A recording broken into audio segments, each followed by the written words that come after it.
নমস্কার, TR solutions YouTube চ্যানেলে সকলকে স্বাগত জানাই। আমরা এই অংশে জেনারেল সায়েন্সের কিছু বাছাই করা প্রশ্ন নিয়ে এবং তার উত্তর আলোচনা করার চেষ্টা করি। আশা করি ক্লাসটি তোমাদের ভালো লাগবে। চলো প্রথম প্রশ্নে চলে যাই সরাসরি। দেখো, প্রথম প্রশ্ন দেওয়া রয়েছে 20 কেজি ভর বিশিষ্ট একটি বস্তুর স্থিতিশক্তি 400 জুল এবং অভিকর্ষজ ত্বরণ হলো 10 নিউটন পার কেজি। বস্তুটির উচ্চতা কত? আমরা যখনই স্থিতিশক্তি সংক্রান্ত কোনো প্রশ্ন আসে সেক্ষেত্রে যে সূত্রটা দিয়ে করব সেটা হলো স্থিতিশক্তি সমান ভর গুণিতক অভিকর্ষজ ত্বরণ গুণিতক উচ্চতা, অর্থাৎ স্থিতিশক্তি সমান ভর গুণিতক অভিকর্ষজ ত্বরণ গুণিতক উচ্চতা। এই যদি সূত্র দিয়ে আমরা কাজ করি সেক্ষেত্রে কিন্তু খুব সহজেই আমরা স্থিতিশক্তির রাশিমালা বের করতে পারি। কিন্তু এক্ষেত্রে আমাদের উচ্চতা বের করতে দিয়েছে, তাহলে স্থিতিশক্তির জায়গাতে দেখো স্থিতিশক্তির জায়গায় দেওয়া রয়েছে কত? 400 জুল। তাহলে আমরা কি করব, এখানে 400 বসিয়ে দেব। ভরের জায়গাতে কত রয়েছে? 20 বসিয়ে দেব। দেখো অভিকর্ষজ ত্বরণ দেওয়া রয়েছে কত? 10 দেওয়া রয়েছে এখানে, তাহলে 10ও বসিয়ে দেব, শুধু উচ্চতাটা খালি রাখবে। তাহলে উচ্চতা সমান কি হবে? দেখো 400 আর এদিকে 20 আর 10 ভাগ হয়ে যাবে, তাহলে 0 কাটলাম,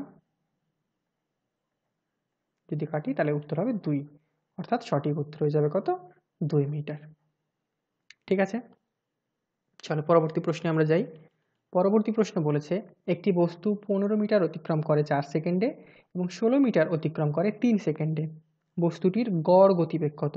সাধারণত গড় গতিবেগের সূত্র হচ্ছে গড় গতিবেগ সমান মোট দূরত্ব বাই মোট সময়, অর্থাৎ মোট যে দূরত্ব সে অতিক্রম করেছে আর মোট যে সময় লেগেছে, এটা করলে আমরা পেয়ে যাব। তাহলে মোট দূরত্ব কত বেশি? দেখো এখানে বলেছে 15 মিটার আর এখানে 16 মিটার, তাহলে দুটো যদি আমরা বসিয়ে দিই 15 প্লাস 16, আর মোট সময় কত? এখানে 4 সেকেন্ড, এখানে হচ্ছে 3 সেকেন্ড, তাহলে 4 প্লাস 3 মানে হচ্ছে 7। ঠিক আছে, তাহলে আমরা যদি ক্যালকুলেশন করি 31/7, এটাকে যদি আমরা 31/7 এটাকে আমরা যদি ক্যালকুলেশন করি কত পেয়ে যাব বলো তো?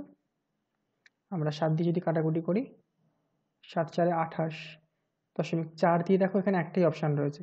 সবসময় যে ভাগ করতেই হবে এরকমভাবে নয়, আমরা উত্তর দেখেও কিন্তু বলে দিতে পারি কোন উত্তরটা হতে পারে। ঠিক আছে, 4 দিয়ে করলে 7 4 28, আর তো কিছুতে যাচ্ছে না, আর 4-এর এখানে একটাই অপশান রয়েছে 4.43, তাহলে অবশ্যই অপশান বি হয়ে যাবে সঠিক উত্তর। ঠিক আছে, অপশান বি হয়ে যাবে আমাদের সঠিক উত্তর। এরপরে আমরা চলে যাব পরবর্তী প্রশ্নে।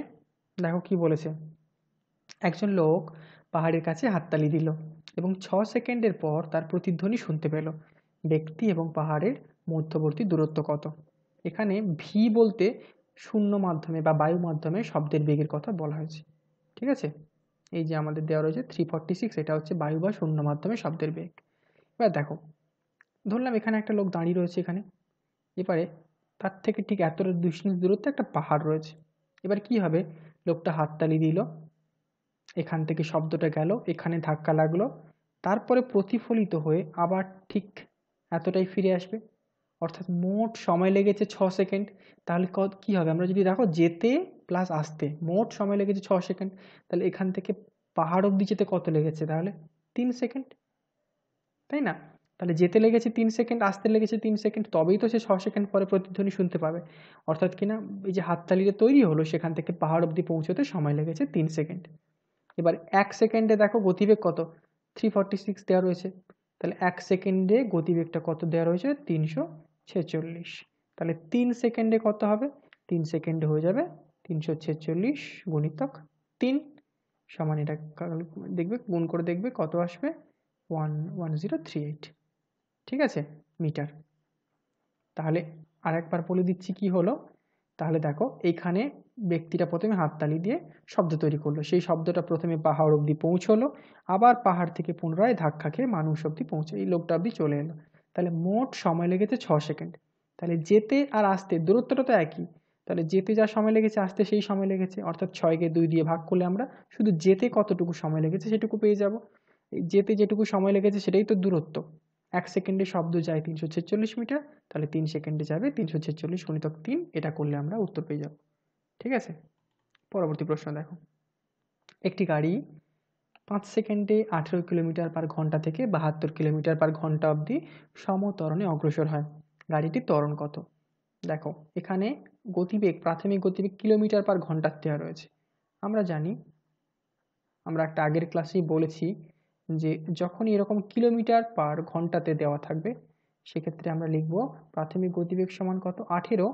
এই কিলোমিটার পার ঘন্টা যখন দেওয়া থাকবে না, সেখান থেকে যদি মিটার পার সেকেন্ডে আমরা করতে চাই তাহলে কি করব, 5/18 দিয়ে গুণ করব। কি করব, 5/18 দিয়ে গুণ করব। দেখো গুণ করলে কত হয়ে গেল, 5। অন্তিম কত হবে, যদি অন্তিম বেগ বলি, অন্তিম বেগ সেটা কত হবে, দেখো অন্তিম বেগ হচ্ছে 72 দেওয়া রয়েছে, তার সঙ্গে 5/18 দিয়ে গুণ করো, মিটার পার সেকেন্ড। তাহলে 18 4 72, তাহলে 5 4 হয়ে যাবে 20। সময় দেওয়া রয়েছে দেখো এখানে 5 সেকেন্ড। তাহলে ত্বরণ সমান কি হবে, ত্বরণ সমান অন্তিম গতিবেগ মাইনাস প্রাথমিক গতিবেগ বাই সময়। তাহলে অন্তিম কত 20, প্রাথমিক গতিবেগ হচ্ছে 5, সময় কত 5 সেকেন্ড, তাহলে 15/5, এটা করলে কত পেয়ে যাবো 3। তাহলে উত্তর হয়ে যাবে কত, 3। কিন্তু এখানে দেখো আমি আবার বলেছি যে এসআই পদ্ধতিতে ত্বরণের একক হচ্ছে মিটার পার সেকেন্ড স্কোয়ার, তাহলে সেক্ষেত্রে আমরা যদি দেখি তাহলে অপশন ডি হয়ে যাবে সঠিক উত্তর। ঠিক আছে, মিটার পার সেকেন্ড স্কোয়ার কিন্তু, বা মিটার সেকেন্ড টু দি পাওয়ার -2, এটা হচ্ছে সবসময় মনে রাখবে ত্বরণের একক, এটা কিন্তু নয়, এটা কখনোই নয়। ঠিক আছে, চলো এর পরবর্তী আমরা প্রশ্নে চলে যাই। দেখো বলেছে যখন একটি ধ্রুবক বল 3 সেকেন্ডের জন্য 8 কেজি ভরযুক্ত একটি বস্তুর উপর কার্য করে, তখন এটি বস্তুর বেগকে 4 মিটার পার সেকেন্ড থেকে 6 মিটার পার সেকেন্ড পর্যন্ত ত্বরান্বিত করে। প্রযুক্ত বলের মান কত? তাহলে প্রাথমিক বেগ কত, 4 মিটার পার সেকেন্ড। তাহলে প্রাথমিক বলে দিয়েছে কত বেগ, এটা সমান বলে দিয়েছে 4 মিটার পার সেকেন্ড। ঠিক আছে, 4 মিটার পার সেকেন্ড। অন্তিম কত বলে দিয়েছে দেখো, অন্তিম বলা হয়েছে এখানে, অন্তিম বেগ কত 6 মিটার পার সেকেন্ড। ঠিক আছে, সময় কত দিয়েছে 3 সেকেন্ড। তাহলে সময় যদি 3 সেকেন্ড হয় তাহলে ত্বরণ কত পাবো, ত্বরণ সমান কি জানি আমরা, তাহলে অন্তিম বেগ মাইনাস প্রাথমিক বেগ বাই সময়, এটা করলে কত পাবো 2/3। ঠিক আছে, metre per second square, metre per second square. এবার দেখো এখানে ভর দিয়ে দিয়েছে কত 8 কেজি। আমরা জানি বল সমান কত হয়, আমরা জানি বল সমান ভর গুণিতক ত্বরণ। ঠিক আছে, তাহলে ভর কত, ভর দেওয়া আছে 8, আর এখানে ত্বরণ কত পেয়েছি 2/3, অর্থাৎ 16/3।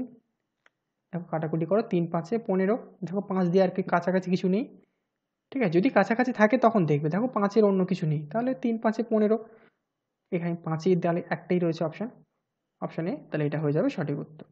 কত, 5.33। ঠিক আছে, পরের প্রশ্ন দেখো। যদি একজন ব্যক্তি 50 নিউটন বল প্রয়োগ করে একটি ট্রলিকে 10 মিটার পর্যন্ত নিয়ে যায় তাহলে কৃতকার্য কত হবে? খুব সহজ প্রশ্ন। তাহলে কৃতকার্য সমান কত, দেখো বল আর এটা হচ্ছে সরণ, তাহলে